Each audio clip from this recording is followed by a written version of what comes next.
ଆମେ ଆଜି ପହଞ୍ଚିଲୁ ହାଟୁଆଣୀ ଛକରେ ଥିବା ମନ ଭାଇ ଗୁପଚୁପ ଦୋକାନରେ।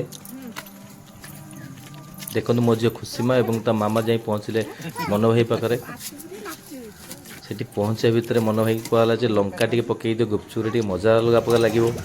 ସେଠି ଖଟା ପାଣି ଗୋଳେଇଲେ, ଲଙ୍କା ମଧ୍ୟ କାଟି ସାରିଛନ୍ତି। ମୋ ଝିଅକୁ ପଚାରିଲେ ଲଙ୍କା ଖାଇବ ମାମା? ସେ ବି କହିଲେ ହଁ ବାବା ମୁଁ ଲଙ୍କା ଖାଇବି।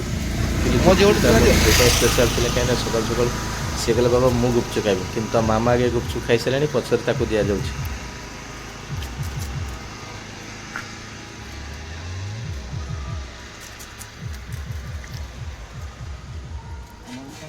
ଗୋଟେ ଗୁପଚୁପ ଏପର୍ଯ୍ୟନ୍ତ ମୋ ଝିଅ ଖାଇସାରି ନାହିଁ, କିନ୍ତୁ କହିସାରିଲାଣି ଯେ ବାବା ମୁଁ ଗୁପଚୁପ ଆଗେ ଖାଇବି।